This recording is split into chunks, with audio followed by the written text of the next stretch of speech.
Hi everybody, welcome to video one of the holiday mini wreath quilt.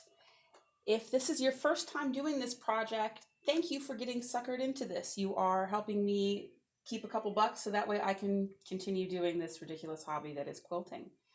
I'm kind of selling this project as good for an enthusiastic beginner.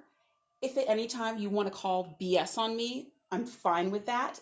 But I think as long as you've got a couple supplies, you should be able to whack this out in 2 to 3 sittings, 5 hours tops.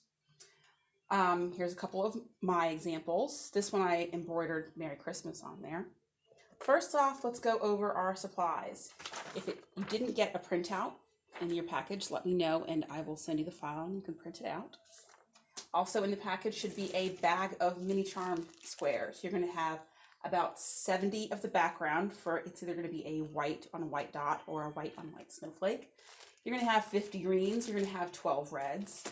You're going to have a piece of binding that I made for you. You're going to have a piece of backing material. You're going to have some batting, and you're going to have the quilter's grid. This is sold as Pellon 820 on like Amazon or Joann's. It's also sold as Viseline Quilter's Grid. I will put a couple links up, that way everybody can find it. The first thing we're going to do today is go through our squares and start doing a layout. A couple different options to doing this.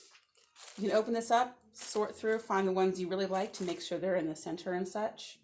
And then you can lay the whole project out. If you have pets or children, you will understand why that's hard to do. Good luck. Or you can just pick random ones, because the first thing we're going to do is make the half square triangles.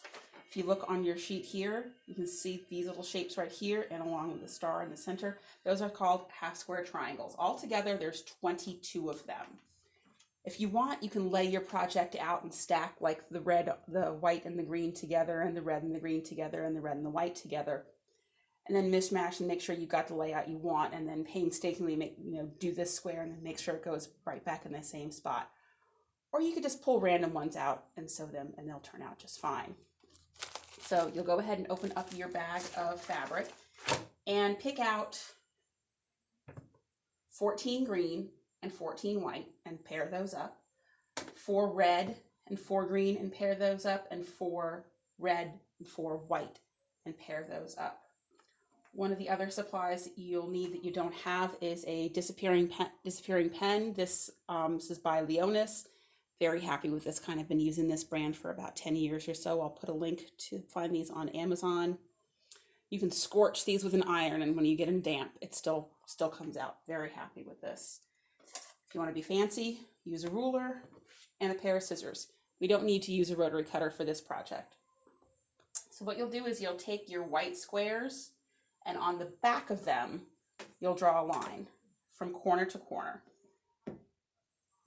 Check them a couple times, because the white on white squares, if you're not in the best lighting, it's hard to tell which is the right side and which is the wrong side. So on the wrong side of the square, I'm going to draw a line from corner to corner.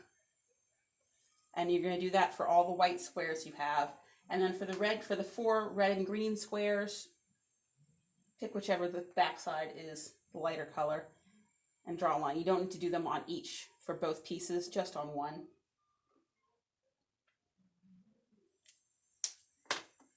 So from there, you're going to put, so this is an example, this is the red and white squares. We've got my white square with the line drawn on the back. I'm going to match those up real nice, and I'm going to sew on that line. Then it's going to end up looking like this. You're going to take your pair of scissors and you're going to cut about 1/4 inch away on one side, and then take that over to your ironing board and press that flat. If we want to follow the rules, you're going to press towards the dark, which means the stuff on the back is going to go behind the darker fabric. And you're going to end up with a stack of squares that look like that.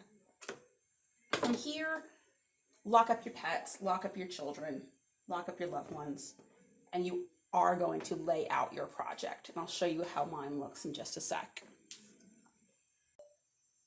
Okay, how's that look? Does that look right? star. Make sure the points are going the right way. Okay, it seems like a lot, but it's not terribly overwhelming.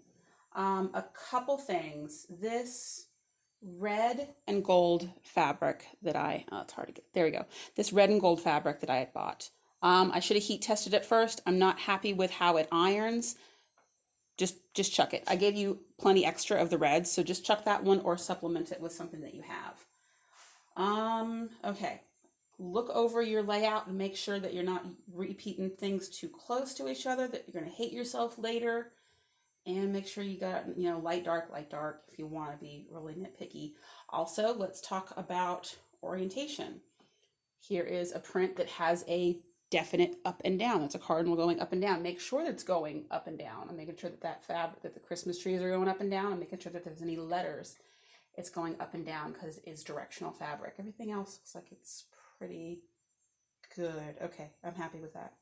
Now, starting at the top, make yourself little piles. 1, 2, 3, 4, 5, all the way over. And then if you have any clips or pins, pin them together so that way you know that that is pile 1. And do that for all of them. There we go. Now I've got 11 nice neat little stacks of fabric. Make sure you keep them orientated so that you know which way is going to be up. Hang on to these, and in the next video I'll show you how we start attaching these to the fusible interface. Thanks a bunch, everybody.